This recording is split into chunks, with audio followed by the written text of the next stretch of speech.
Vale, perdonad que saque el móvil, no es por ignoraros, es porque tengo las preguntas de la moderación aquí. Bueno, muchas gracias por haber asistido a la parte matutina. Ahora pasamos a la parte de la tarde, que sabemos que siempre es complicado después de comer, además, la siesta y demás. Así que por ello vamos a empezar a hablar de fútbol. Bueno, lo que tenemos ahora es una mesa redonda con 3 ponentes de altísimo nivel y básicamente aquí lo que queremos hablar, bueno, primero que sea algo bastante participativo y dinámico, ¿no? Ellos van a hablar acerca de las distintas perspectivas que tienen sobre ir más allá de la descarbonización, es decir, de la necesidad de fijarnos en otras áreas de la sostenibilidad y la transición verde que no sean solo la descarbonización. Pero, por supuesto, luego también abriremos turno de preguntas por parte del público. Yo haré ahora un rapid fire de preguntas que sirvan para guiar el debate un poco, que cada uno presente desde su punto de vista. Y luego acabaremos con varias recomendaciones políticas, recomendaciones que creáis cada uno de los ponentes que es necesario hacer desde vuestro ámbito del conocimiento. Y luego abriremos un turno de preguntas, ¿vale? O sea que por favor no os cortéis, que además eso, creemos que las sesiones de la tarde siempre es bueno, dada la siesta patria, es más importante pues eso, participar, estar activos y cualquier duda y cualquier comentario que tengáis, por favor, hacednoslo saber. Y nada, bueno, presentaría a los ponentes. Ahí detrás tenéis una biografía. Tenemos a Emilio Peiró, Elena López Gun y a Sofía Tirado, que vienen de distintos campos del saber, ¿no? Desde la agricultura y la viticultura sostenible hasta la adaptación y la gestión del agua. De verdad, os recomiendo encarecidamente leer sobre ellos y su trabajo, porque es verdaderamente importante y estamos muy agradecidos de que estéis aquí. Y me callo ya. Y os hago las preguntas un poco así rapid fire, respondéis en el orden que queráis, ¿vale? Nosotros lo que queremos saber aquí es si es importante poner el foco más allá de la descarbonización y por qué impactos está teniendo el cambio climático en vuestros respectivos sectores, ¿no? O sea, qué importancia tiene esto, qué medidas se están tomando al respecto y qué medidas estáis tomando vosotros, si nos debemos centrar más en la mitigación o en la adaptación al cambio climático, y cómo podemos prepararnos desde el punto de vista de la gestión del agua, la agricultura y la adaptación a la mayor recurrencia de sequías y fenómenos extremos, como hemos visto pues, el año pasado, por ejemplo, en Cataluña o con la Dana. Dicho esto, yo me siento ahí y me callo.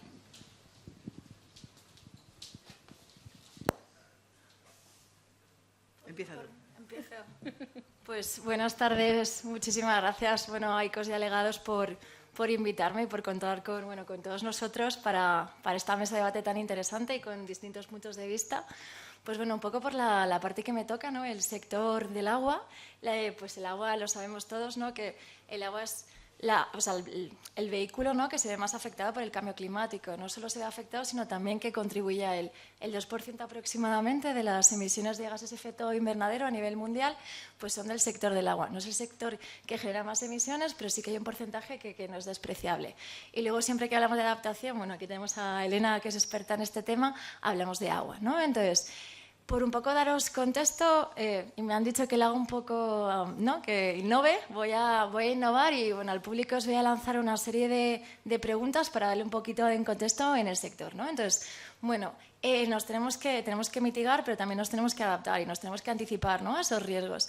Y un poco en relación con el agua, hay 2 recursos que se llaman no convencionales, que son la desalación y la regeneración del agua. Entonces ahí va mi primera pregunta para dar un poco de... estoy innovando, perdonad si esto no sale bien. Para dar un poquito de contexto a lo que os voy a contar es, no sé, lo primero, ¿estáis familiarizados con el agua desalada y el agua regenerada? No sé, levantar la mano el que haya escuchado... Vale, o sea que veo que sí que habéis hecho los deberes. Entonces, es un público, lo habéis seleccionado, ¿no? ¿Estaríais dispuestos a beber agua desalada? ¿No? ¿A ducharos con agua desalada? A ducharos sí, o sea, beber no. ¿Y agua regenerada? No.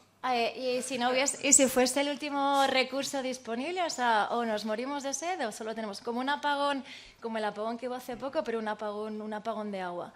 ¿Estaríais dispuestos a beber si fuese el último recurso que hay? Sí, antes de morir, ¿no? Antes de morir, ¿no? Bebemos agua. Vale, porque, aparte de lanzar estas preguntas para despertaros, que es mala hora, pues quiero hilar un poquito con una de las dimensiones que no siempre se aborda. hablamos de mitigación, hablamos de adaptación, pero ¿dónde está la dimensión social de todo esto, ¿no? Nosotros, por ejemplo, en el sector del agua, la desalación y la regeneración, bueno, la reutilización de agua residual tratada, son fenómenos que incrementan la oferta, ¿no? La disponibilidad del recurso.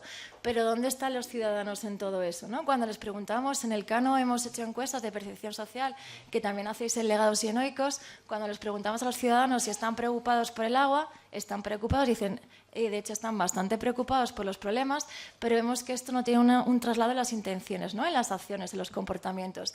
Entonces, ¿de qué sirve que nosotros hagamos políticas, que regulemos, que tomemos una serie de medidas, como en el sector del agua, la desalación y la reutilización, que son recursos estratégicos? De hecho, para vuestra información, no sé si hay alguno de Cataluña, en Cataluña se han salvado de la sequía gracias a la reutilización directa potable. ¿Qué es esto? Pues lo que han hecho es ese agua residual tratada, la han reincorporado de nuevo al cauce del río, en el río Llobregat, y han hecho abastecimiento urbano con agua regenerada. Aproximadamente un 30% del agua que veían los ciudadanos era por agua regenerada. En Andalucía, ¿qué ha pasado? Pues que los ciudadanos han respondido, ¿no? También han salvado la sequía, aquí no han recurrido a la reutilización, pero ¿a qué han recurrido?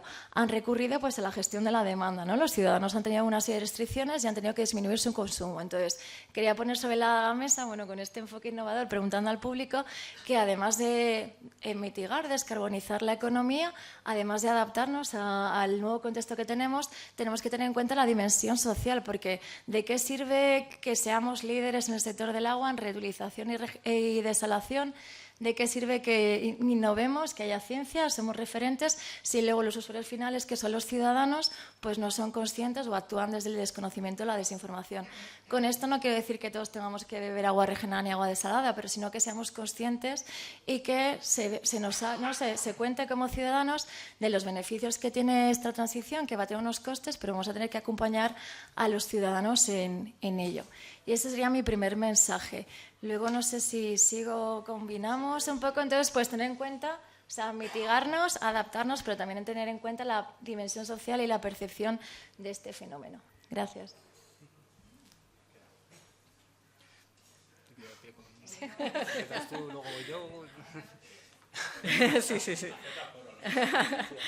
Vale, pues bueno, aunque soy prima hermana de Sofía, estamos en el Cano y las dos somos el grupo de agua en el Cano, por dar más contexto voy a centrarme más en la adaptación.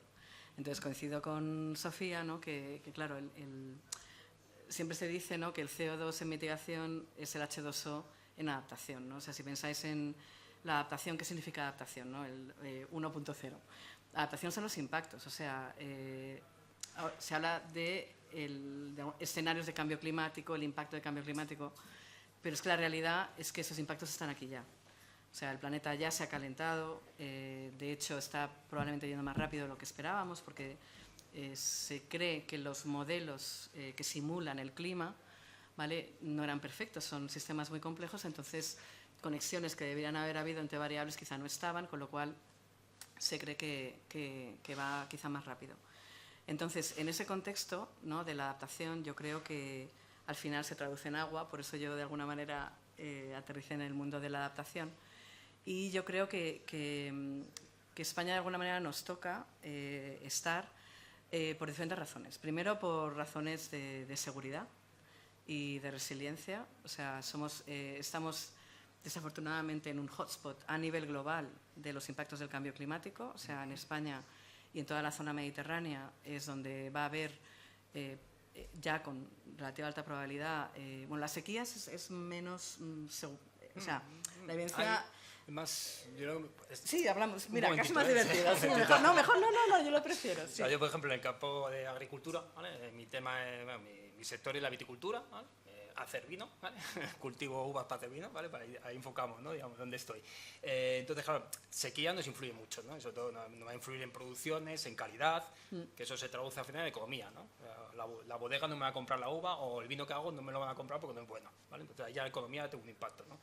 Entonces, metemos regadío, ¿vale? Hay una cifra que he buscado, ¿no? De 2010 a 2025, en 2010 el 18% de la superficie de viñedos estaba en regadío, y en 2025 estamos en un 30%, ¿no? Si no hay agua o tenemos poca agua, ¿Por qué tenemos más superficie de viñedo en regadío? En agricultura también ha pasado lo mismo, en agricultura ha subido también mucho, ¿vale? En general, ¿no? Entonces, claro, necesitamos un consumo de agua pues excéntrico, pero también lo que nos está influyendo mucho son las tormentas, ¿no? Esos cambios más radicales, ¿no? Del tiempo, digamos, esos fenómenos, ¿no? Que nos están influyendo.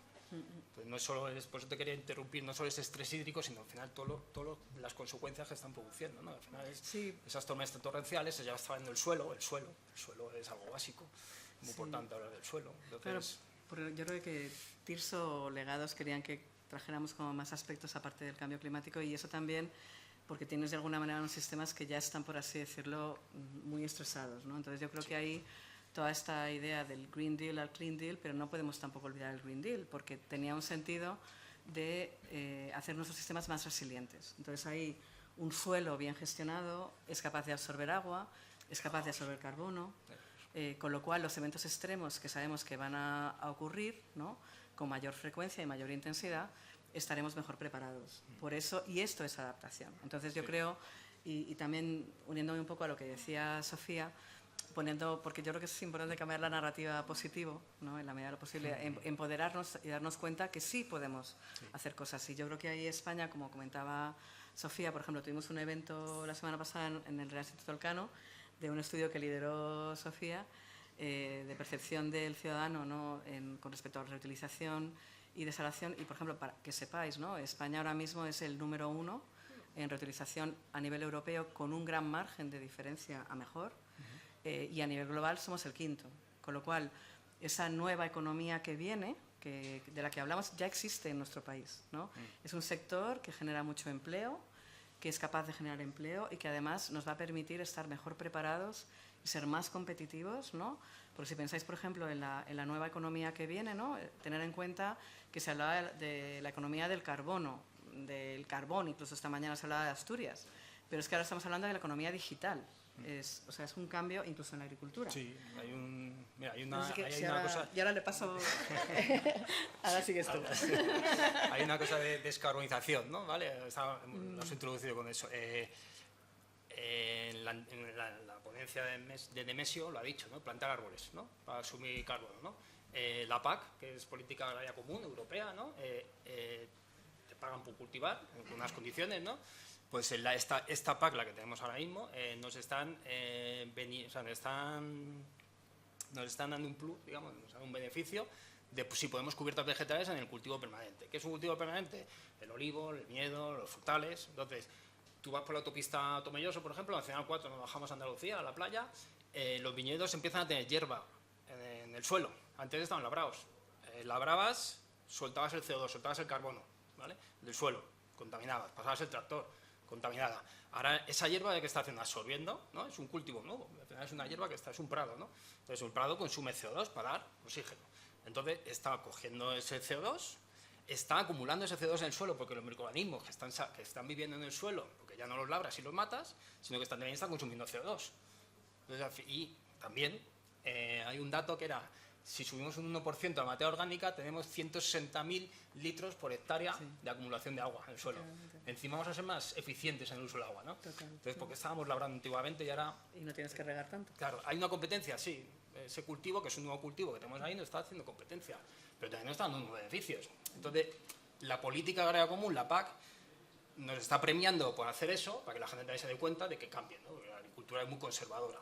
Entonces, con eso a lo mejor cambiamos y con eso vamos a reducir un poco el carbono, ¿no? ¿Que nos pagarán por ese carbono? No lo sé.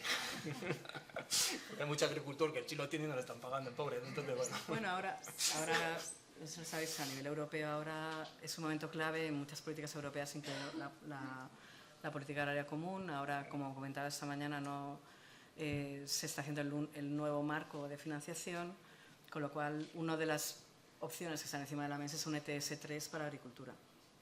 No está tan claro que eso vaya a ocurrir, pero lo que sí que es cierto, digo, por también traer aparte del agua, el dúo agua-suelo es absolutamente crítico. O sea, esa visión territorial del agua es fundamental. Y para nuestro país es muy importante porque tenemos el tamaño que muchos países, por ejemplo, el otro día estuve en un foro mediterráneo de la misión de adaptación, que es uno de los proyectos en el que trabajo con mi equipo.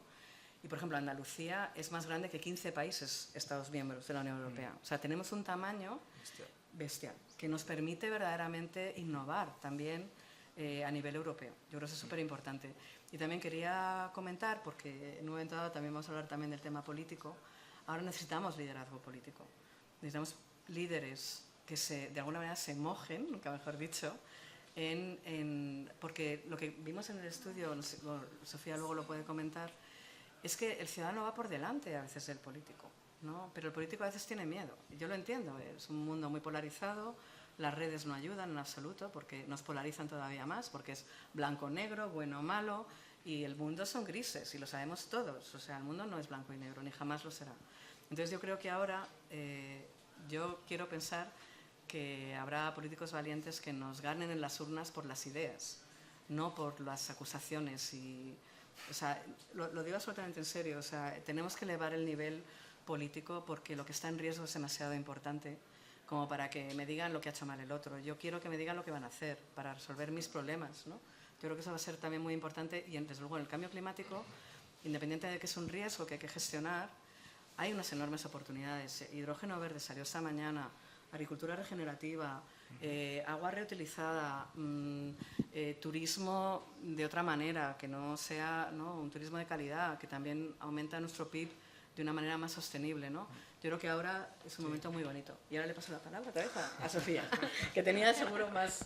No, bueno, un poco, sí, o sea, un poco en la línea, ¿no?, de la percepción social y también por aportaros algo nuevo, y a mí me ha dado por innovar hoy, espero que salga bien. Bueno, por aportar un poquito ideas diferentes, ¿no?, pues siempre hablando un poco de política e ideologías, ¿no? Pues los ciudadanos, la verdad que nos sacan bastante ventaja, porque normalmente en el sector del agua, que es donde yo tengo más expertise, pues desaladoras, se asocia es de izquierda. O sea, si tú estás a favor de las desaladoras, estás posicionado en el espectro ideológico de la izquierda, pero si estás a favor de infraestructuras o estás a favor de construir embalses, pues ya eres de derechas, ¿no? Entonces, vimos en el estudio, a la hora de poner un ranking, ¿no?, que priorizase las diferentes medidas, tanto desalación, reutilización, por ejemplo, desalación y reutilización, en las medidas con mayor consenso de la sociedad. Más del 80% estaba de acuerdo en fomentar este tipo de medidas. Incluso los trasvases, que genera también bastantes disensos en la sociedad y bastantes conflictos entre territorios, ¿no?, por el uso del agua, pues también está a favor. Sí que es verdad que hay diferencias regionales que, si os interesa, luego podemos profundizar. Entonces, ¿con esto qué quiero decir? Que no hay medidas de izquierdas o de derechas, y un poco en línea del curso, ¿no?, que más allá de la ideología. Hay medidas que, dependiendo del territorio, porque es verdad que la adaptación es muy local, dependiendo de las condiciones económicas, de suelo y demás, pues a lo mejor la solución para ese caso será construir una desaladora, pero a lo mejor en otro caso la mejor solución será una infraestructura o una solución basada en la naturaleza. Entonces, un poco en la línea de lo que comentaba Elena, pues necesitamos voluntad política, los ciudadanos están dispuestos a asumir esa voluntad, también están bastante desinformados. La industria, que es el motor de cambio, es el motor de una economía, pues está demonizada. Por ejemplo, piensan que son los que consumen más agua, el sector de la industria, por debajo de la agricultura. Y luego, además, piensan que hacen un uso menos eficiente del agua. Entonces, desde el sector, desde la industria, que creo que ha sido el tema, perdonad que no podía asistir, pero habéis hablado mucho de industria, pues ¿cómo puede hacer la industria, ¿no?, para mejorar esa percepción? Al igual que la agricultura sale muy bien parada. O sea, en caso de sequía, priorizaría la agricultura. Y no solo la encuesta se ha hecho en Andalucía, también se ha hecho en Madrid y se ha hecho en Galicia. Entonces, por aportar y complementar un poco lo que comentaba Elena, pues eso, dejémonos de soluciones que son de derechas o de izquierdas y busquemos la mejor solución desde un punto de vista técnico, económico y social. Venga. Pues empezamos. Sí, bueno, así ya. Venga, voy a poner 3 retos en 3 cosas que yo no soy especialista, por lo tanto lo digo con absoluta humildad de escuchar vuestro punto de vista, ¿vale? Uno de los puntos es subir el nivel freático, ¿no? O sea, yo recientemente el equipo de delegados hemos estado en una finca experimental en Alboraya, en Valencia. Y los agricultores que estaban trabajando en aquella finca nos hablaban de la importancia de subir el nivel freático del agua, en definitiva, para mejorar en general la humedad y la calidad del suelo, ¿no? Sí. Entonces, bueno, me gustaría saber vuestra opinión al respecto y entender también el contrapunto de que esto no se haga, ¿no? Porque ellos explicaban, es que la gente cuando viene de Portugal y nos dice que España tiene uno de los mejores niveles de reservas de agua dulce en el suelo y que no se está aprovechando, y que cómo es posible que España sufra las sequías de tal manera con la cantidad de agua que tiene el suelo que no está sabiendo aprovechar, ¿no? Esto, insisto, no quiero ponerlo encima de la mesa para que vosotros comentéis hasta qué punto estáis de acuerdo o no con esta afirmación. La segunda es relativa al agua dulce que acaba en el mar. Vamos, algo muy natural y que todo el mundo no todo el mundo, perdón, mucha gente se escandaliza de ver la cantidad de millones de litros que se vuelcan al mar a diario y que no se está aprovechando y que en cambio estamos... O sea, ver si podemos de alguna manera hacer un mejor aprovechamiento de esa agua, que en términos de uso de agua dulce se está, entre comillas, desperdiciando, ¿no? Y el tercer punto... si me acuerdo os lo digo, pero por ahora no me estoy acordando. ¿Qué iba a decir yo? Ah, sí, perdón, las desaladoras. Sobre las desaladoras. El otro día defendí las desaladoras y alguien me decía la peligrosidad del incremento de la salinidad del agua allí donde el residuo de agua que pasa por la desaladora acaba matando a todo ser vivo que hay a su alrededor. ¿Hasta qué punto esto es cierto y acaba convirtiéndose en una amenaza para la biodiversidad, en este caso marina? Bueno, ahí lo dejo. Sí, Empieza por la última, sí. empiezo por la última. Sí, yo por... Sí, o sea, porque la segunda está un poco ligada. Sí, vale, pues por el tema de las desaladoras. Venga, que son algunos medios de prensa que he leído que son las nucleares, ¿no? Del sector del agua, que he visto que me han contado que también... Ya me van a... Ya, la verdad que estoy innovando demasiado, pero ya no me vais a invitar más. Entonces, cuando hay muchos falsos mitos y además se han quedado la ciudadanía... o sea, el incremento de la salinidad, o sea, realmente lo que hace, yo no soy ingeniera, ¿no? Pero lo que hacen es tratan el agua del mar, entonces pasa por unas membranas la tecnología que se suele utilizar es la osmosis inversa. Entonces lo que realmente se concentrado, ese vertido tóxico, es agua que tiene una mayor concentración de sal. No es ningún componente tóxico ni nada, se llama salmuera. Entonces, esa salmuera, o sea, para poder implantar una desaladora tienes que haber hecho un estudio de impacto ambiental porque si no, no te dejan construir esa desaladora y aparte hay estudios científicos que dicen que tratándose adecuadamente, pues que el impacto no es tan grande como se creía, porque es verdad que hace años pues la tecnología no estaba tan avanzada, no se conocía tanto esto de la gestión ambiental, pero hay unas certezas que han hecho desde la Asociación Española de Desalación y Reutilización que se llama 10 certezas de la desalación, que os recomiendo encarecidamente leer y que parece ser que ese impacto no es tan grande, ni se saliniza tanto el mar, ni se destruye toda la flora y la fauna que puede haber ahí. O sea, bien tratado, con un buen estudio de impacto ambiental y bien gestionado, una desaladora bien construida y bien gestionada, el impacto que tiene es mínimo. De hecho, hay muchos estudios de valorización de la salmuera, es decir, al igual que con los lodos que hay en una depuradora, se están haciendo fertilizantes, incluso biogás, pues con la salmuera hay estudios ahora innovadores que lo que quieren hacer es valorizar esa salmuera. He leído que para tema de lejías y luego también para generar energía, o sea que... la respuesta sería que no tiene ese impacto tan grande. O sea, ahí hay que trabajar de nuevo en esa información o desinformación y en la percepción social, actualizar los datos, porque es verdad que ha habido grandes avances. Igual que consume mucha energía, pues es la industria que en 60 años ha disminuido un 90% el consumo energético. Que se consume energía que tiene un impacto como cualquier actividad humana, pero no es despreciable. Ya la 3 solventada. Sí, yo creo que, a ver, lo que sí que habría que decir, a ver, o sea, por traer también elefantes a la habitación, a ver, en su momento sí que hubo desaladoras ilegales, ¿vale?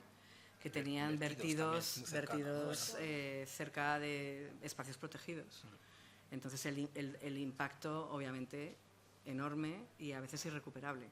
¿Vale? De espacios que ya están protegidos por algo, porque generalmente son especies endémicas de alto valor ecológico y que además sabemos, ¿no?, por los informes del IPBES, que es el equivalente al IPCC, ¿vale?, que vamos mal desde el punto de vista de biodiversidad, que es nuestro gran... y la biodiversidad, independientemente de que éticamente tenga que existir, porque tiene derecho independiente de nosotros, la necesitamos incluso a nivel egoísta para medicinas, o sea, lo nombras... es fundamental, ¿no?, mantener esa biodiversidad. Yendo a tu pregunta del nivel freático, a ver, en España somos otra técnica. Es que yo creo que nos vayamos como con... Positivos. Pero en cambio climático a veces es difícil. A ver, en España somos también pioneros en recarga artificial de acuíferos, ¿vale? O sea, tenemos de los mejores expertos a nivel mundial y de hecho ahora... O sea, generalmente se hacían, bueno, Emilio lo conoce, se ha hecho mucho en la zona del Duero, se ha hecho en la zona de Cataluña, pero ahora se está haciendo incluso a nivel microsistemas, a nivel urbano. O sea, yo, por ejemplo, el jueves tenemos un evento con una delegación china de alto nivel, donde nos vamos a hablar de lo que se está haciendo, por ejemplo, en la Torre Caleido, en las 4 torres. O sea, son procesos de recarga de acuíferos a escala pequeña, ¿no? Que son, o sea, porque en el fondo la recarga de acuíferos, si lo pensáis como un banco de agua, cuando hay mucha agua en evento extremo lo llenas y cuando llega la sequía lo sacas. O sea, que tiene mucho sentido.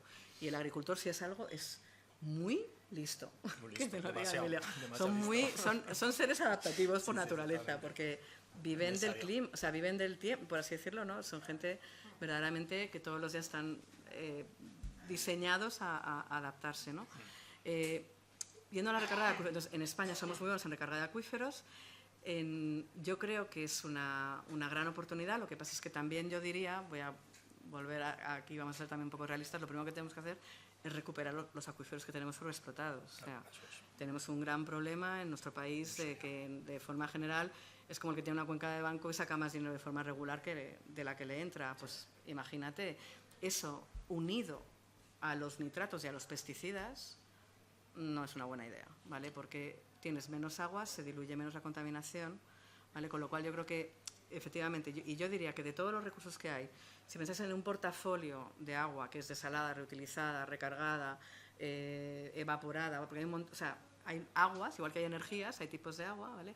Yo diría que la más, es que es la más que a mí me gusta, es la subterránea, es la que para mí tiene más valor en un contexto de cambio climático, ¿verdad? Y Emilio el problema de agua añadir. subterránea, los acuíferos, es que están, lo que ha dicho, sobreexplotados, ¿no? Mucho pozo ilegal. Y luego pozos que son legales con llaves secundarias, es decir, para que no pasen por el contador y pasen por otro lado. Pues es tan fácil hacerlo y la picardía, yo creo, española que nos caracteriza, ¿no? Yo creo que, y esa necesidad que tiene un agricultor de decir, es que me han dado un pozo de 1000 metros cúbicos por hectárea, que eso en Castilla-La Mancha es un secano frescal. Es decir, estoy refrescando un poco mi cultivo, pero en realidad no voy a producir más, no voy a, al revés, no voy a mantener mi producción con estas olas de calor, ¿no? Llamámoslo de calor, extremo. Entonces, claro, el agricultor sobreexplota, ¿vale? Y luego hay muchos pozos ilegales que seguramente hay una regularización muy buena, pero no hay una ejecución, ¿no? O sea, entonces, eso también es, hay que hacerlo, ¿no? Es decir, tenemos una normativa muy buena, pero no hay nadie que la ponga a cabo, ¿no? Entonces, ejemplo, ¿no? Monte Toledo, un cliente tiene el viñedo en secano, pero en realidad tiene regadío, ¿vale? Y riega y produce muy bien. Y el encargado de campo me dice, todos los años yo tengo que bajar como unos 20, 40 metros la tubería del pozo, porque el nivel freático siempre baja. Siempre está bajando el nivel freático, siempre. Entonces yo tengo que sacar la tubería, poner más tubería y bajar abajo, para seguir consumiendo ilegalmente, pero él sigue consumiendo, ¿no? Entonces, yo creo que el regular es nuestro gran hándicap, conseguir que se regulen las cosas. Sí, y hablamos solo del agua, pero... Lo que pasa es que yo creo que yo recientemente en talleres que hemos hecho con agricultores, yo lo que estoy viendo es que hay un cambio de mentalidad. Y lo digo en positivo, porque por ejemplo yo por primera vez en talleres he escuchado que ellos ya quieren que se controle, porque yo creo que el agricultor ya está entendiendo, ¿no? que hay que poner un poco de orden en casa, porque se han pasado. Sí. Entonces al final el riesgo lo van a tener ellos. Entonces, pero otra cosa, y ahora le voy a pasar, porque le voy a dar el momento ideal, porque la que sabe es ella. A ver, otro tema que hay que hablar en España cada vez más es el precio del agua. Es un tema tabú, ¿vale? Pero que tiene que estar en el debate político. Tiene que estar en el debate político, porque si no, no vamos a conseguir hacer las inversiones que necesitamos para los riesgos que nos vienen, y que pague el que puede pagar, y de alguna manera subvencionemos al que por lo que sea nos da unos servicios ecosistémicos o nos da Tiene que ir por franjas, digamos, ¿no? De consumo. Es decir, yo si consumo más de lo que debería, pues esa cuota de esa agua te tiene que costar 3 veces más, 4 veces más. Sí, que es lo que se hace en urbano, ¿no? Sí. Y ahora, porque ella tiene datos muy chulos sobre el precio del agua. Así es, así es, pero antes de nada, para lo del agua, que eso lo he escuchado muchísimo. De hecho, las conversaciones estas que llamo yo de ascensor, dices, o de taxi, ¿a qué te dedicas? Al agua. Entonces dice, el agua que se pierde, el agua que se tira al mar, ¿no? Y las llamo así. O la desaladora, el coste es muy caro, el precio. Entonces, un poco en línea de lo del agua, realmente el agua, además de tener un valor valor productivo para la economía y para sectores que son estratégicos en nuestro país, porque el agua no nos olvidemos que es esencial para la vida, pero es un recurso estratégico y económico, pues no se pierde. O sea, el agua también tiene un valor ecosistémico, que esto sabéis muchísimo más vosotros, tiene un valor ambiental, entonces hay que devolver ese agua al medio marino y sobre todo, hablando de la salación, cuanto más agua tenga el mar, pues más agua desalada vamos a poder tener, ¿no? Entonces, ya, o sea, pero sí que es verdad que hay muchos falsos mitos sobre el agua, o también otro falso mito, ya que estamos, ¿no?, sacando elefantes a la habitación, que el agua embotellada es mejor que el agua de grifo. O sea, eso es otro debate. De hecho, ya volviendo al tema del precio del agua, por ejemplo, el agua desalada, en Lanzarote beben agua desalada los ciudadanos si no lo saben. Entonces muchos decían, yo no bebería agua desalada, y la están bebiendo. ¿Por qué? Porque muchas veces se confunde la calidad con el sabor, y luego también muchas veces pues se confunde, ¿no? Se piensa que el agua embotellada es un agua mejor, o el agua de manantial. Y a mí me han dicho que en temas de calidad muchas veces el agua de manantial no es mejor que a lo mejor otro tipo de aguas. Y un poco me han pasado la pregunta más difícil, ¿no?, la del precio. O sea, quiero dejar claro que lo que nosotros pagamos, el agua es un bien público, es gratis, pero que abramos el grifo es un milagro de la ingeniería que tiene un coste, ¿no? Y ese coste tenemos que pagarlo de una forma o de otra, ¿no? Entonces, no sé si pensáis, venga, voy a lanzar otra pregunta, pensáis en comparación con otros servicios, ¿no? Si tenemos que comparar agua con telefonía móvil, con electricidad, ¿cuál percibís como servicio más caro? ¿La electricidad, que levante la mano? ¿La electricidad? ¿El agua? ¿Y la telefonía móvil? O sea, percibís que el servicio más barato no es el agua, y muchas veces escasea, ¿no? Nosotros en economía, pues el precio es una señal de la escasez. Entonces, cuando preguntamos a los ciudadanos si estarían dispuestos a pagar más para garantizar un suministro de agua en cantidad y calidad suficientes, pues aproximadamente un 49% estaba dispuesto. De hecho, nosotros aquí en España somos pioneros, somos referentes, pero es verdad que tenemos el precio del agua, el agua urbana, que es donde hemos hecho la encuesta y donde tengo más información, es uno de los más bajos de Europa, de hecho un 45% más bajos. Dice, bueno, es que no todos los ciudadanos pueden pagarlo. Pues si lo ponemos en relación con el presupuesto de los hogares, no llega al 0,7%. Y la ONU dice que, bueno, el agua es un derecho, ¿no? El acceso al agua, para que sea asequible, no tiene que llegar al 3% del presupuesto familiar, y si tenemos en cuenta también el saneamiento, que es otro de los grandes desconocidos para los ciudadanos, al 5%. Entonces ahí hay un margen. ¿Qué ocurre? Que de nuevo las decisiones sobre el precio del agua, que lo hablábamos antes, ¿no?, pues se toman en los ayuntamientos. El político que a lo mejor está 4 años gobernando va a decirle a los ciudadanos que hay que subir el precio del agua. Pues no sé vosotros como políticos qué haríais, o vosotros.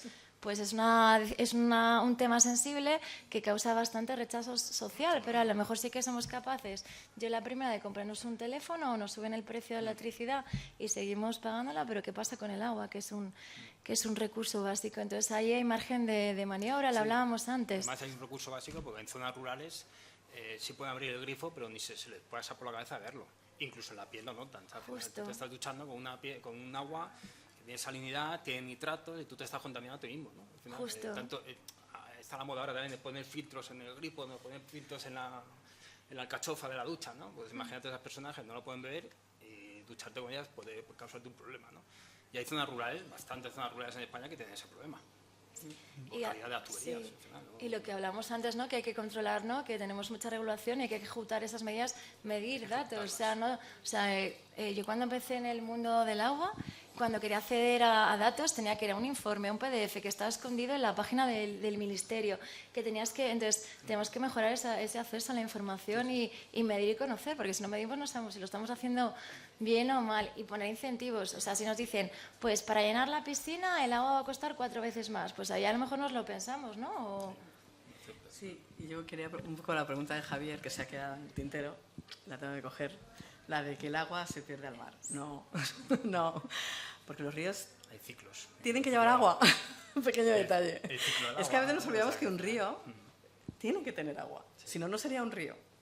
Entonces, a ver, para también romper esquemas o datos, mira, mejor todavía. España es el tercer país del mundo en embalses. O sea, por eso digo que somos top en muchas cosas, incluido el número de embalses. Entonces, y también te digo más, yo no soy anti-embalses o no anti-embalses, pero la pregunta es, no es la única medida, ¿vale? O sea, yo creo que lo que hay que hacer es como de alguna manera tener los datos, tener la información, ¿no? Y lo que sí que es cierto es que ahora mismo, ¿vale?, no estamos cumpliendo con la directiva marco, ¿vale? El 50% de las masas de agua en toda Europa, incluido nuestro país, están en mal estado. Porque un río tiene que tener un caudal ecológico, porque tiene unas funciones, incluyendo, por ejemplo, de hecho ahora, para que os hagáis idea, ¿vale?, la medida más efectiva probablemente cuando tengas inundaciones, ¿vale?, hasta cierto punto yo te diría, en cierto contexto, igual que salió, yo voy a hacer, me ha encantado lo de las desaladoras nucleares en el agua. Voy a mencionar las nucleares, pero porque también tienes que tener en cuenta que en el momento de riesgos en el que vamos a vivir, con unas temperaturas que siguen subiendo porque no mitigamos lo suficiente. Y probablemente el escenario es malo en ese sentido, ¿vale? El contexto geopolítico, en vez de ir para adelante, está yendo para atrás, incluso en Europa hay riesgo de que vayamos para atrás, ¿vale? Con lo cual esos riesgos van a aumentar, ¿vale? Entonces, en ese contexto, ¿vale? Por ejemplo, yo he estado en una presentación de la persona que lleva la Directiva de Inundaciones en España, que es un gran profesional y que me imagino que todo su equipo lo pasó fatal cuando pasó el evento, ¿no? Porque es lo que tú no quieres ver, ¿no?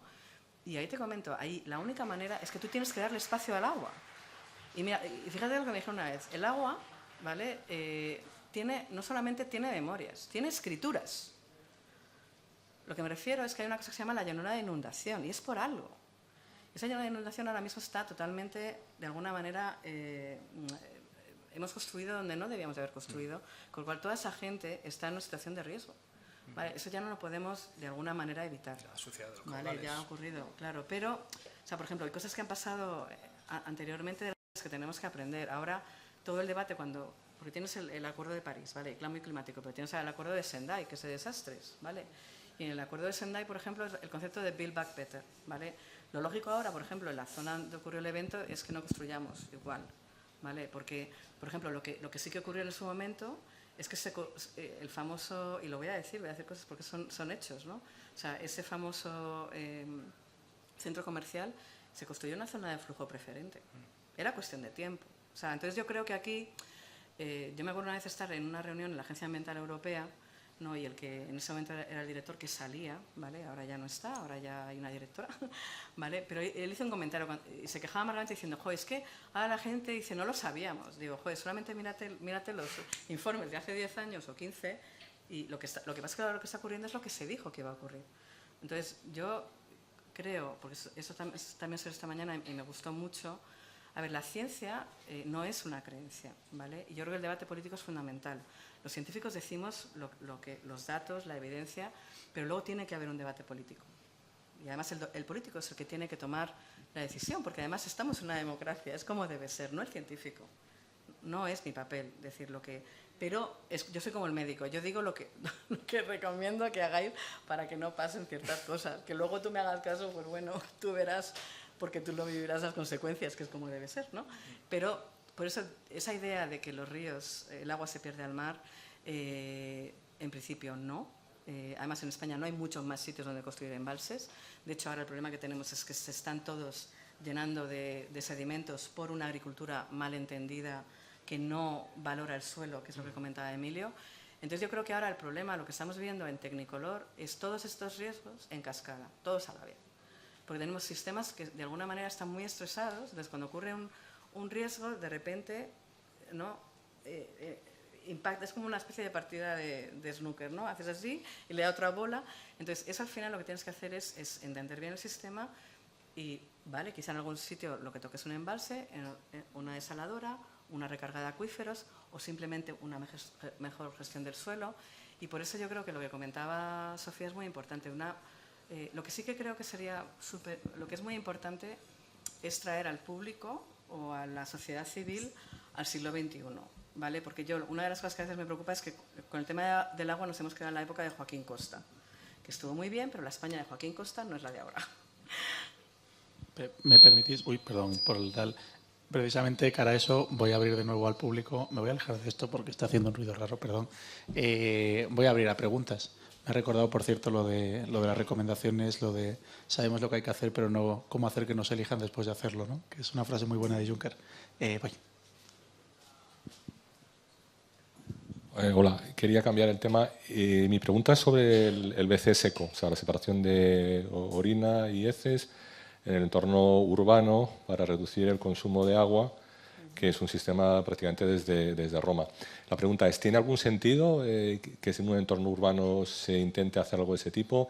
Entiendo que es un tema de asco muy particular de cada uno y es un tema difícil. La segunda pregunta que quería hacer, del parque de desaladoras que tenemos, ¿está todo en funcionamiento? ¿Está muy condicionado por el coste de la electricidad y el precio que quiere pagar? ¿Cuál es la situación de la capacidad de desaladoras y lo que realmente están produciendo? Gracias. Vale, Bueno, acumulo otra pregunta a lo mejor. ¿Sí? Yo quería traer un tema más a la conversación sobre los sistemas de mitigación. Yo trabajo en el protocolo de Montreal, donde se eliminan las sustancias que agotan a la capa de ozono y los hidrofluorocarbonos.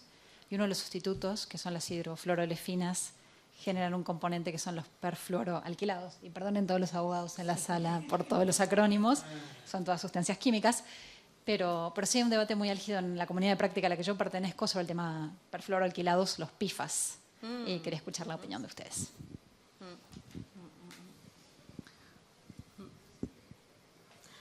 Pues, Y luego sigo. a ver, con la parte de separar, a ver, es que recientemente estuve con alguien que me comentaba que sí, es que no me acuerdo porque he estado en muchos. A ver, sí, en un mundo ideal sí separaríamos, tiene todo el sentido. De hecho, yo creo que va a ocurrir, porque ahora, de hecho, el año que viene la Unión Europea va a aprobar una ley de economía circular y va muy totalmente en línea. O sea, yo creo, y además me encanta lo que has comentado, porque efectivamente yo tuve la gran suerte de estar en Roma y ver lo que se hacía en esa época. O sea, es que es increíble. Somos muy listos, pero no somos tan listos, porque ellos hacían cosas que nosotros ahora nos estamos planteando. O sea, que también es muy útil. Y, por ejemplo, ese asco que comenta Sofía, encontramos un artículo cuando estábamos preparando cuando Sofía estábamos haciendo el estudio, donde de alguna manera, o sea, la reutilización es algo que se ha hecho desde hace miles de años, ¿vale? O sea, que es quizá el asco o el reparo es ahora, ¿no? Pero era algo porque antes, claro, tenían que utilizar todo lo que tenían. Con respecto a las desaladoras, yo no te puedo decir, quizá Sofía ahí pueda comentar, y de los PFAS, sí, o sea, es un tema.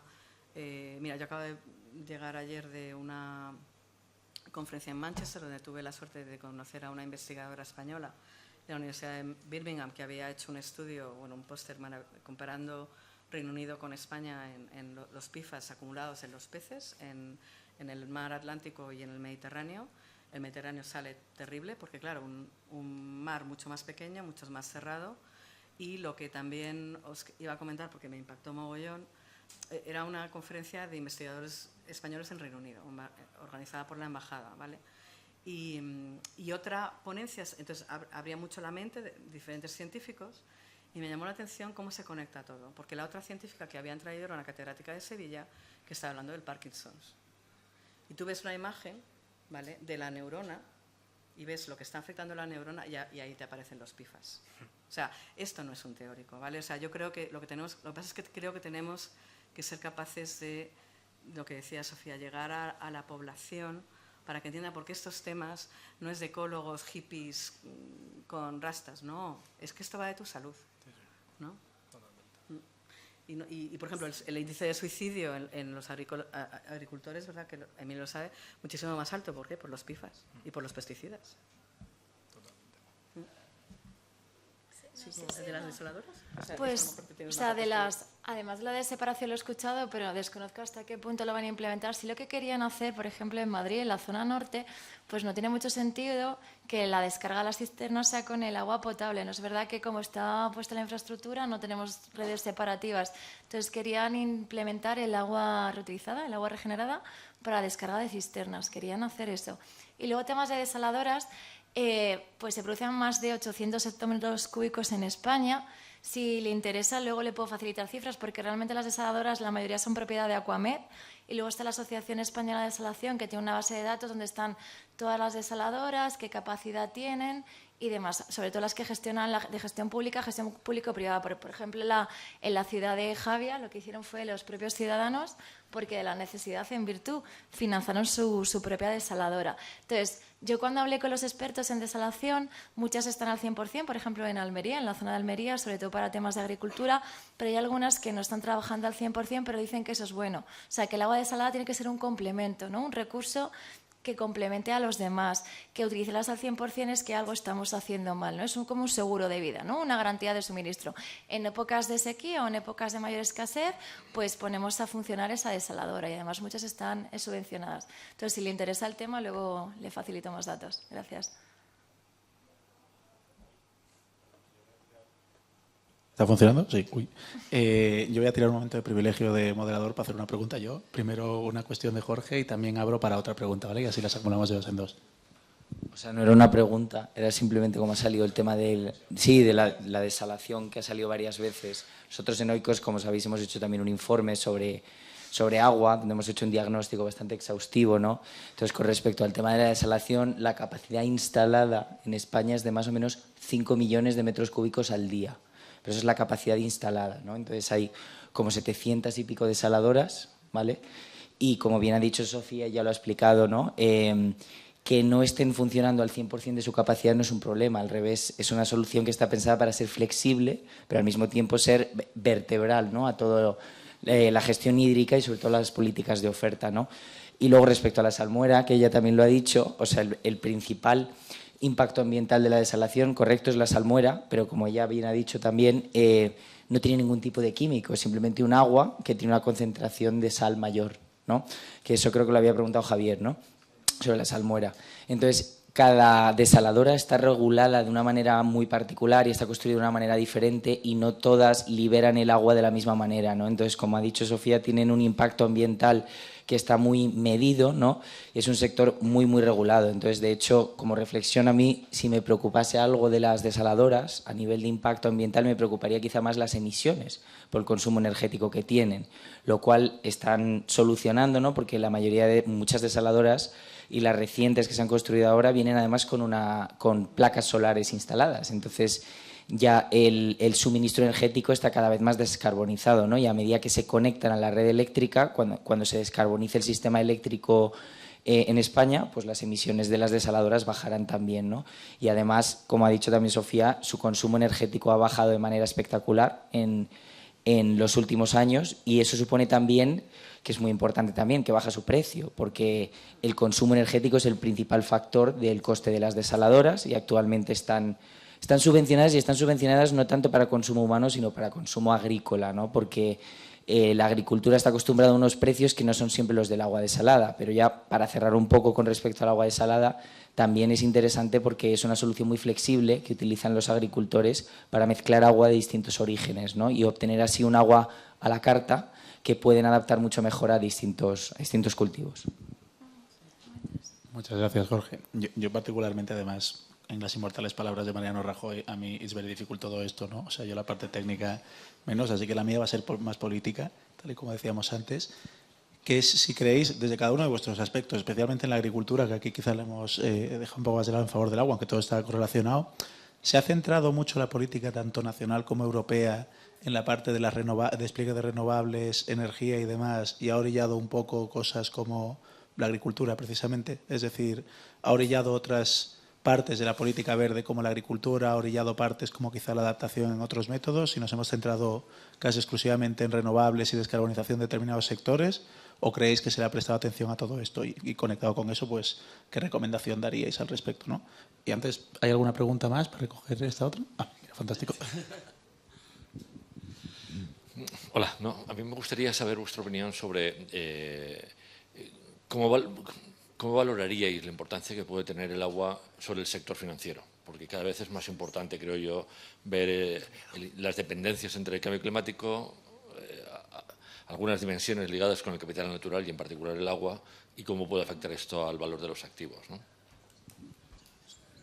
Perdón, y una cosa más, creo que estamos en un momento óptimo, porque si pudiéramos, bajo mi punto de vista, que tampoco es de experto, si pudiéramos replicar de alguna manera todo lo que hemos aprendido acerca del cambio climático desde que nació el Plan de Acción de Finanzas Sostenibles hasta hoy y quedarnos con lo bueno y desechar todas las cosas malas que hemos planteado desde aquel momento hasta ahora y lo pudiéramos replicar en el agua, creo que podríamos avanzar de forma brutal.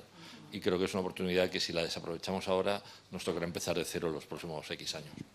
Gracias. Yo quería hacer una pequeña pregunta a Emilio, que así no te la hago después en persona, y es sobre las variedades autóctonas de España, de vino, o sea, de la vid me refiero, de cepas. Muy No, buena. no, es decir, teniendo en cuenta estos cambios en el clima que se están produciendo con la afectación directa a la propia denominación del clima en según qué regiones de Europa y de España específicamente, me gustaría saber desde tu punto de vista qué rol puede jugar en este sentido la viticultura. Lo juega ya. Sí. Lo juega y si todavía hay una mayor capacidad o potencial de implementación de diferentes técnicas que permitan precisamente la adaptación de esta industria a este nuevo contexto. Vale, empiezo yo. Yo tengo dos.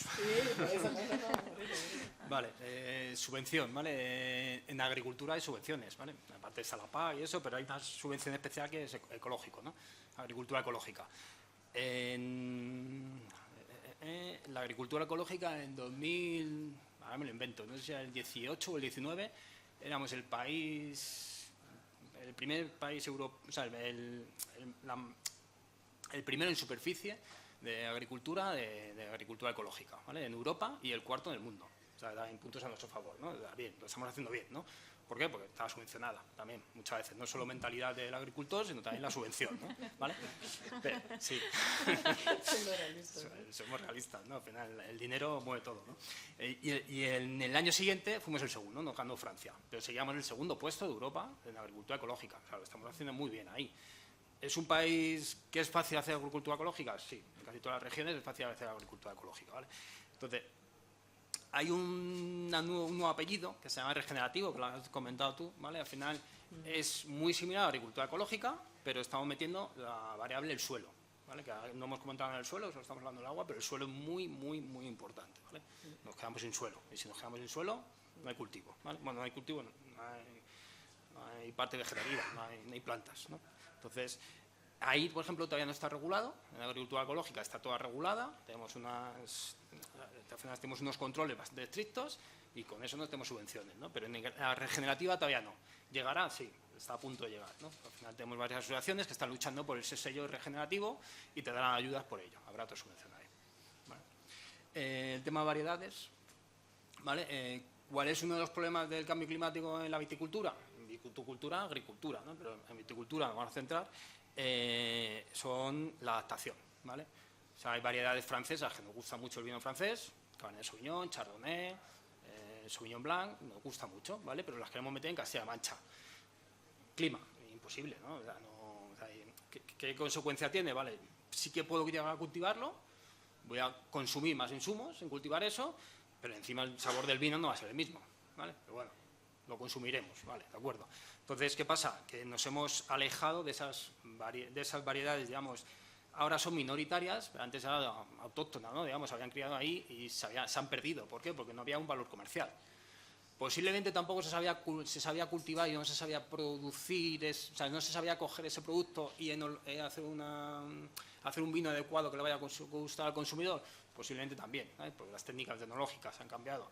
Entonces, ahora sí que hay una tendencia a recuperar esas variedades. ¿Por qué? Porque al final están adaptadas a altas temperaturas, están adaptadas a son más resistentes a algunas enfermedades, sin tener que meternos en variedades resistentes, que ahora lo comento, ¿vale? Entonces, claro, ¿por qué no podemos usar esas variedades que las tenemos perdidas ahí? Hay muchas bodegas que sí que están recuperando, ¿no? Y están haciendo vinos de esas variedades minoritarias, que antes no eran minoritarias, que antes eran de la zona, ¿no? De la región, ¿vale? Y el tema de variedades que están haciendo ahora resistentes es una modificación genética, ¿vale? O sea, han cogido y han metido un gen, ¿vale? De otra familia de la vid. No estamos metiendo un gen de un pino, ¿vale? Sino, digamos, estamos metiendo un gen de otra familia de la vid. Entonces, lo que están haciendo es consiguiendo, mediante diferentes cruzamientos, de que al final, en vez de para una enfermedad como el mildiu, que en Galicia podemos tratar como 18 veces o 16 veces, que eso implica una contaminación rural, ¿no?, de las personas, contaminación del medio y consumo de CO2 bestial, ¿no? Al final coges 18 veces el tractor, o sea, no solo es que has cogido el tractor y has contaminado, has gastado el gasóleo, has gastado un recurso, ¿no? Digamos, el tractor estás gastando las ruedas, estás gastando producto que han tenido que fabricarlo, que han consumido CO2, ¿no? Entonces, al final, están metiendo unas variedades nuevas que todavía no están legalizadas. En Italia sí, ya están haciendo vino de esas variedades, son muy similares a lo que tenemos y están, pues eso, en Galicia se está haciendo un estudio ya para meter esa variedad muy similar al Bariño, en el País Vasco para hacer, bueno, igual, para hacer una variedad ahí, y en Murcia, igual, la Monastrell, también están haciendo una investigación para cambiar la Monastrell y que sea más resistente al oidio. O sea, que sí que estamos intentando adaptar, pues, o por un lado o por otro, estamos intentando buscar esas adaptaciones, ¿no? Y para adaptar, podríamos hablar más de adaptar, pero o sigo yo o cambiamos. No, muy interesante. No sé, la cambiamos, próxima una cata de vinos adaptados. Sí, pues fíjate, eso lo hicieron en Italia, en UFR, que es el mayor vivero de planta de vid, ¿vale?, del mundo, y nos juntaron a muchos técnicos, uno de ellos era yo, y un etnólogo bastante profesionales, y nos pusieron Chardonnay y la variedad resistente que imita el Chardonnay, y todos catando, y dijeron, joder, no sé qué, os ha parecido el clon no sé qué. El clon no sé qué era la variedad resistente, y todo el mundo, pues muy bien, sí, se asemeja mucho a la variedad, pero tiene un tono ahí, pero es muy interesante, tiene mucha más textura en boca, bla, bla, bla. Y ya dijo el técnico, no, es la variedad resistente, y no os habéis dado cuenta. Entonces es un rechazo como el agua desalada, ¿no? Digamos, es un rechazo que al final tienes, pero ¿por qué no? Si al final en vez de tratar 18 veces el cultivo, lo voy a poder tratar 3 veces. O sea, el impacto de los tratamientos en los pueblos de Galicia, o sea, porque los viñedos de Galicia están dentro del pueblo, los parrales. Pues tú imagínate la ventana al lado del viñedo, y están tratando 18 veces con un producto. Yo creo que eso es una salud, ¿no? La salud de esa persona que está al final respirando eso, o del mismo tractorista que no quiere ponerse la mascarilla, no se quiere poner los EPIs, porque es un señor de 60, 70 años, o un chico de 30 años o de 25 años, que su cultura es esa y no se pone su EPI, porque se cree que no pasa nada, ¿no? Pero al final tiene una contaminación, al final es importante, digámoslo. Pues no, yo volviendo a la o sea, yo creo que sí que la agricultura ahora es un sector muy vulnerable pero también nosotros, por ejemplo, hace poco trabajamos en un proyecto con la Embajada Holandesa de digitalización de la agricultura, y yo creo que también ahora hay, o sea, la revolución digital también da muchas oportunidades al mundo de la adaptación. Va a ser absolutamente crítica, yo creo, y verdaderamente, de hecho hay un artículo recién publicado por Lord Stern justamente de la importancia de la digitalización en el cambio climático, y os animo a leerlo. Yo lo estaba mirando esta mañana, se lo voy a mandar a Lara y a mi equipo del Cano para que lo miremos, porque estaba muy bien. Y con el sector financiero, o sea, absolutamente. Y sobre todo yo creo que ahí la pregunta es que nos ayuden a ver en ese riesgo una oportunidad, ¿no? Y efectivamente, de cómo te preparas, sabes que viene.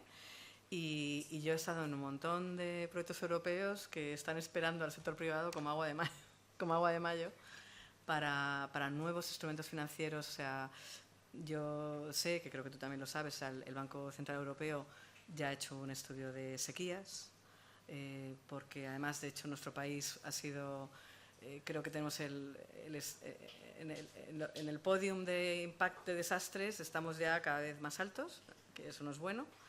Con lo cual nos va en ello, yo creo, gestionar ese riesgo y ver cómo innovamos. O sea, y entonces ahí yo estoy convencida que el sector financiero es una palanca brutal, porque tienes que adaptarlo todo. Entonces, yo pensando, por ejemplo, en sectores de la economía ahora, ¿no? Turismo, agricultura, que España es una potencia en agricultura y creo que lo podemos seguir, el conocimiento que tenemos, brutal.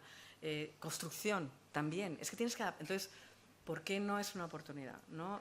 Como son sectores que están en riesgo, pues que el sector financiero nos ayude a traccionar y adaptar esos sectores. Por ejemplo, un sector que a mí me pareció fascinante, que me contactaron, y yo, de hecho, yo les refiero a una persona que era experta en riesgos físicos, porque esa no soy yo, el sector de las infraestructuras digitales. Todo el sector de transmisión, no estoy pensando en renovables, ahora estoy pensando en todo lo que es el sector de móviles,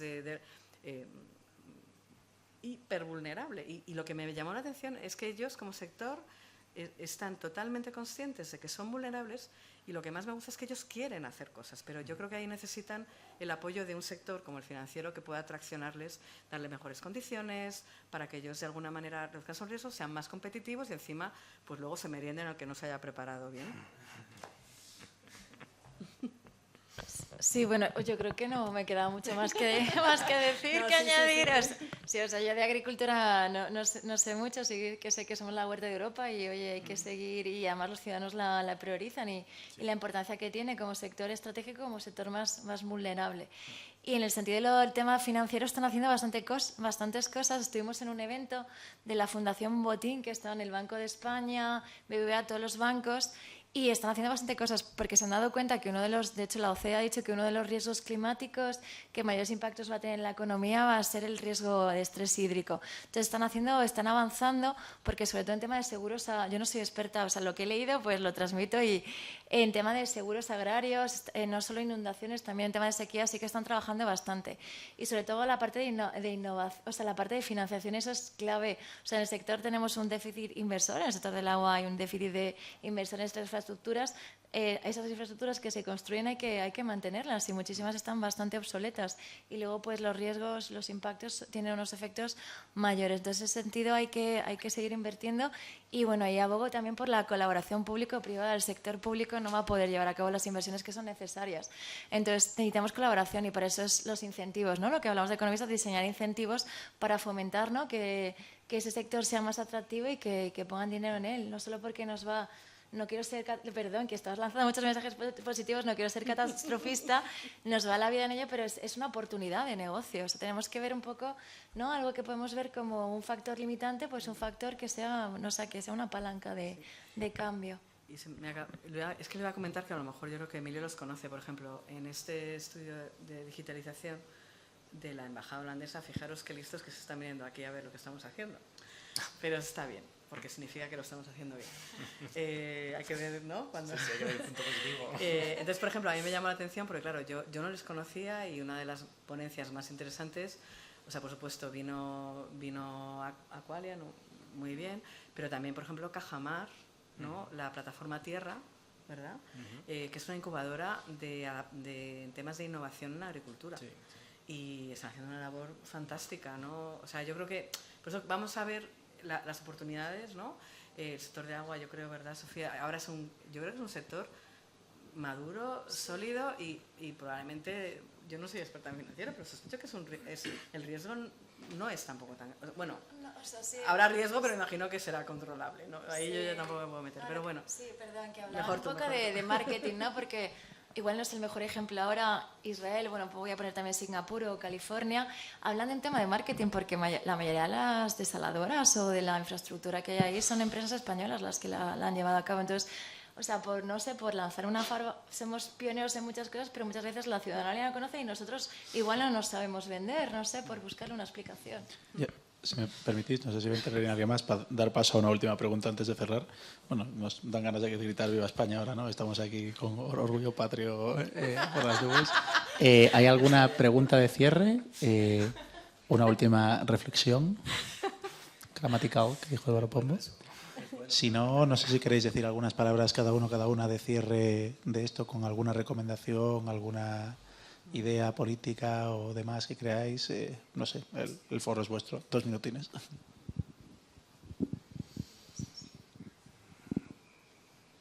No, yo creo que sí, verás que el cambio de conciencia está en la parte agrícola, ¿no? Digamos, la que me toca. Sí que hay un cambio de conciencia importante. Sí que la gente sí que está viendo que o hay un cambio o no va a haber, ¿sabes? Al final cambiamos la forma de la agricultura que estamos haciendo, o no va a haber agricultura en España, ¿no? El 74% de la superficie agraria útil de España está en posibilidad de desertización, es decir, que nos estamos quedando sin suelo. O cambiamos o no hay suelo para cultivar, ¿no? Entonces yo creo que sí que hay un cambio importante, aparte de que está promovido por ayudas económicas y a lo mejor también ayudas sociales. Entonces yo creo que si vamos por esta línea lo vamos a conseguir, ¿no? Así que... Pues yo quizá no voy a intentar no ser tan positiva, porque quiero dar un mensaje realista. O sea, a ver, el momento geopolítico es terrible. O sea, yo creo que no podemos decir otra cosa. Y yo creo que ahora Europa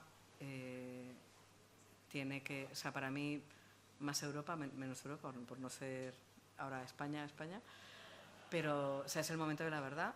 Yo creo que, o sea, compro lo de, bueno, que Europa no es competitiva y tal. Yo creo que ahora también nos implican nuestros valores y sé que es difícil decirlo, pero yo creo que es así.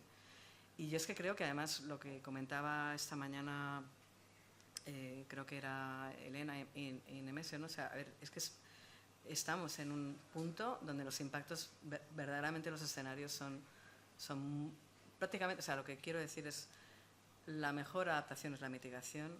Hay escenarios donde no nos podemos adaptar, es físicamente imposible vivir incluso. Entonces yo creo que en ese riesgo es donde quiero que veamos la oportunidad, sobre todo de que nosotros seamos tractor.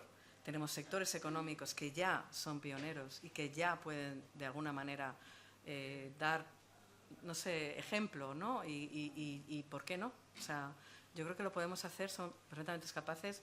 Y yo cuando me paseo también, por ejemplo, pues con la Junta de Andalucía o Valencia, o hemos estado también con Valladolid, o sea, yo veo ejemplos muy buenos de cosas que podemos verdaderamente poner como ejemplos de cosas que ya se están haciendo, pero que hay que seguir y no dejarnos llevar por esta especie de virus que nos viene del Atlántico, que al final es a corto plazo está muy bien, pero a largo plazo es un suicidio colectivo. Lo que has dicho tú, el agricultor se adapta muy bien, ¿sabes? Porque lo está viendo año tras año, sus coches están cambiando la cosecha y se tiene que adaptar. Si no, no tiene dinero, no tiene ingresos, se tiene que cambiar de sector, ¿no? Sí, sí.